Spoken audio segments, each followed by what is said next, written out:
Hello mga stories, welcome back sa ating another content, another channel natin, another video naman for matanong ko lang sa inyo mga stories. So, naalala niyo ba yung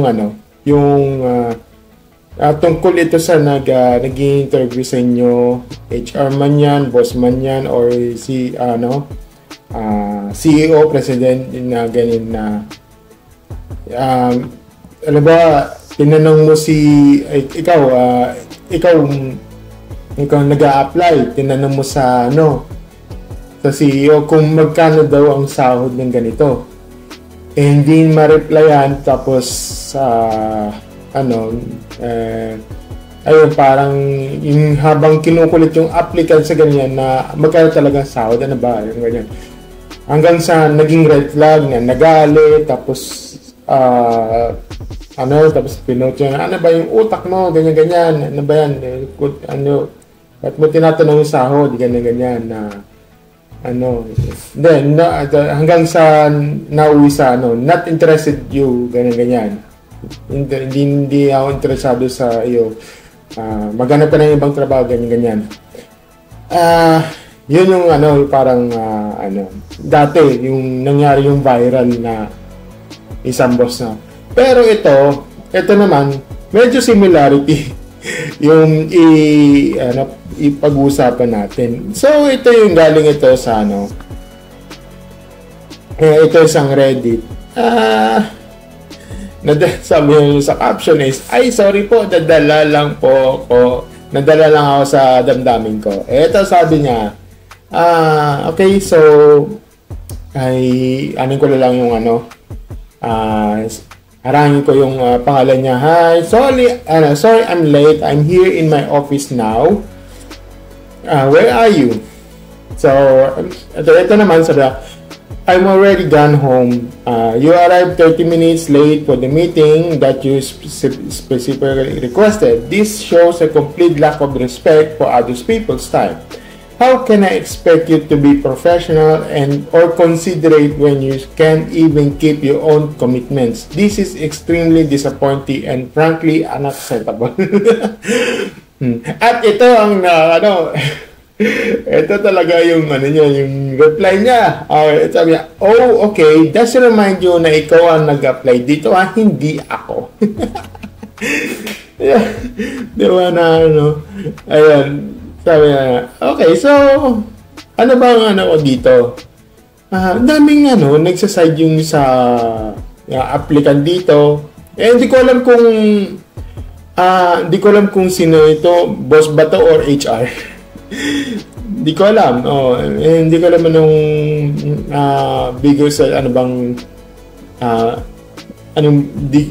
di ko alam ano ba yung detalye dito, sino ba ito, boss ba to o HR ba to or manager ba to, di ko alam. So tinignan ko, ang daming nagsaside sa mga daming nagsaside yung sa applicant. Kasi bakit? Unang-una, sa applicant yung side naman dito. Kasi dito, medyo time is gold. Iba, mahalaga ang oras sa kanila. Kasi minsan, yung oras ng, pangangailangan ng ganitong oras, for example, ito.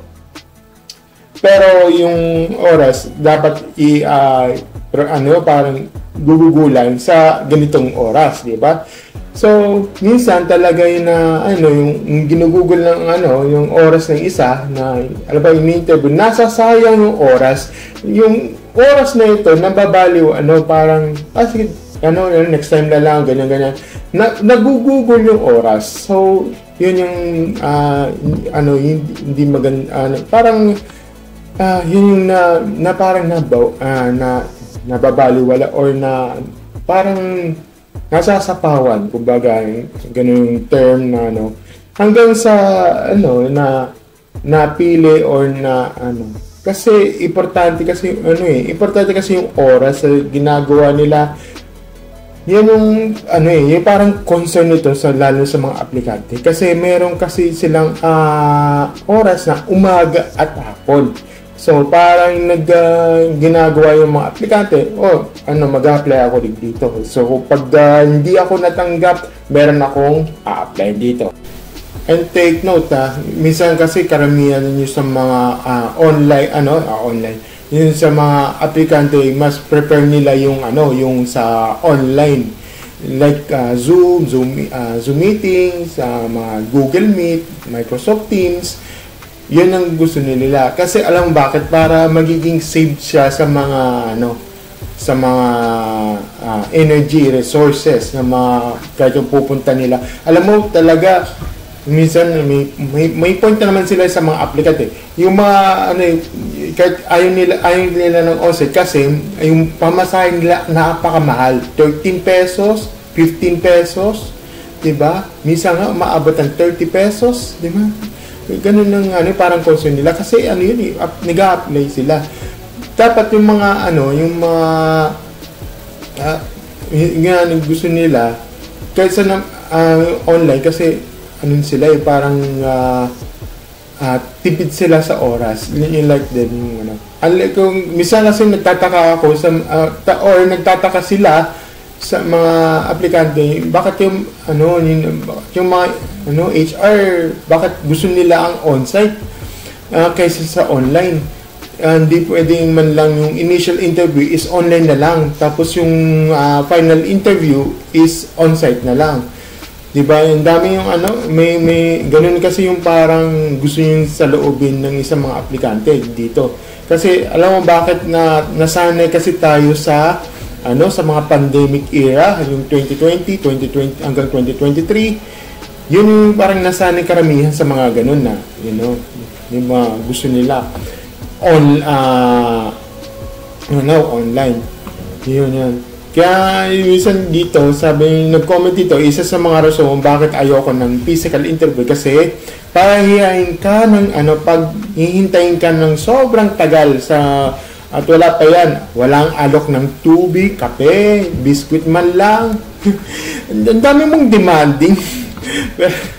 Pero sige, kasi sabi 2 hours ako pinaghintay, tapos papaalam ako, kain muna ako, kahit ayaw naman, may JO di ba? Kasi naintindihan ko naman yung mga ganyang saloobin, yung mga yung mga applicants pero yun yung parang gusto nila. Kaya minsan na yung mga experience gaano ka-patience yung gaano ka-patience yung mga aplikante. Kasi pag hindi ka patience tapos umulis ka, red flag na to. Ganun. Hindi pwede to sa amin.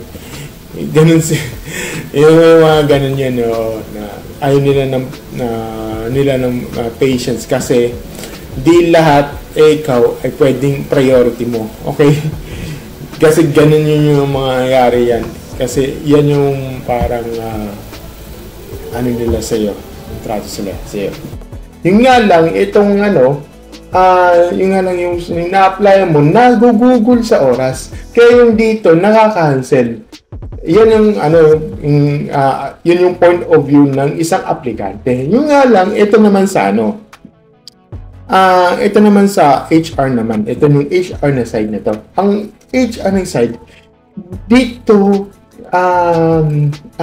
dito malalaman kung yung applicant ba is kung may patience ba to, medyo kahit magtagal hindi siya naiinip. Meron kasi yung part ng ganun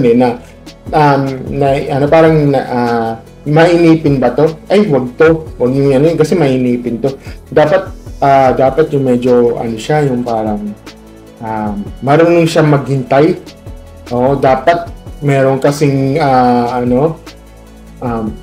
dapat hindi siya mainitin ng ulo. Dapat patience siya, gano'n, sa mga ganyan. Dapat dito kailangan hindi siya dapat make sure na hindi siya nagmamadali. Dapat kung ano yung oras, dun siya kailangan make sure na dapat dapat hindi mainitin, hindi siya nagmamadali, dapat hindi siya dapat may part-time siya, dapat hindi siya, meron kasing ganung concept parang no-observe yung bawat aplikante. Hindi lang yung sa interview. Meron kasi siyang no-observe sa mga bawat aplikante na hindi na hindi talagang parang ni-screening siya yun, di ba? Kasi dapat yung pag in the end, alam ba na pag naging empleyado na siya, baka kasi magkaroon ng gulo. Alam mo, nagkakaroon kasi ng loophole, nagkakaroon kasi parang di maganda yung environment. Doon lalabas yung pagka-toxic mo Yun kasi yun yung iniiwasan. So, yun nga na yung napapansin ko, yung bawat dapat ito yung magiging standards sa mga bawat company. Then, kayo bakit yung kayo sa HR or sa mga sa mga applicants, ano bang saloobin nyo dito? Kung bakit yung comment lang naman kayo at parang kasi hindi ako dito hindi naman ako expert sa mga nakikita yung mga ginagawa niyo or yung standards yung mga kumpanya kasi kanya-kanya kasi itong standards about kumpanya. Hindi ko alam ano bang yun. Mas maganda kasi comment niyo kasi iba-iba. Yung iba naman iba yung patutunguhan dito sa na comment na minsan nagtanong lang ng sahod, red flag na agad. Iba-iba kasi yung boss, di ba? Kaya minsan napapaisip ako, ano bang standards yan bawat Yun lang sasabi ko.